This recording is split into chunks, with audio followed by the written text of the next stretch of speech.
پاکستانی شاعر احمد فراز اور بھارتی شاعر علی سردار جعفری ہر دو مرحومین نے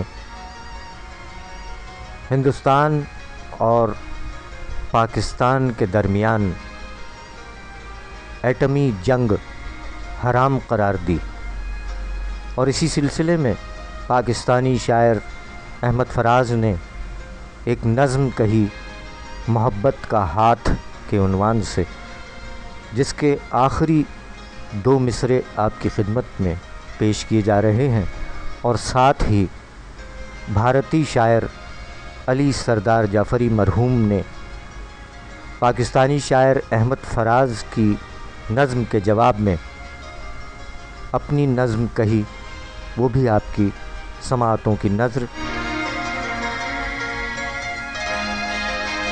پاکستانی شاعر احمد فراز مرحوم نے جو نظم کہی، اس کے یہ آخری دو مصرے کہ اگر تمہاری انا ہی کو کچھ شکایت ہے،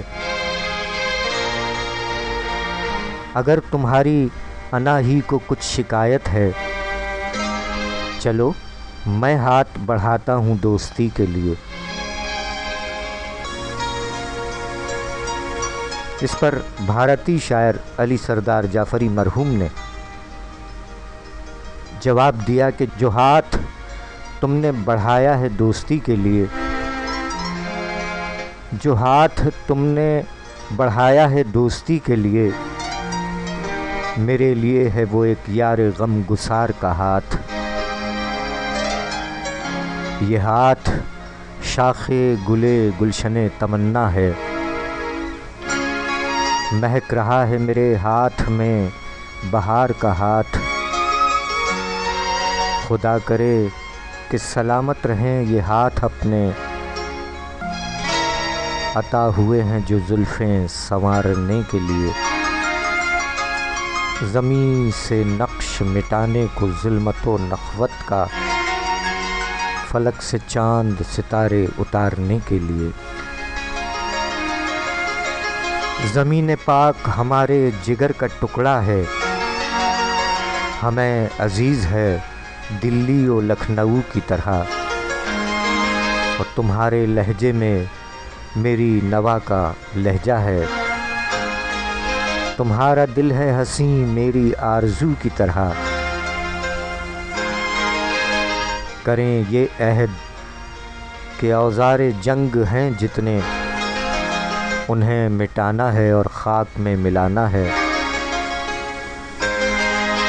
کریں یہ عہد کہ ارباب جنگ ہیں جتنے، انہیں شرافت و انسانیت سکھانا ہے۔ جئیں تمام حسینان خیبر و لاہور، جئیں تمام جوانان جنت کشمیر، ہو لب پر نغمہ و مہر و وفا کی تابانی، کتاب دل پر فقط حرف عشق ہو تحریر۔ تم آؤ گلشن لاہور سے چمن بردوش،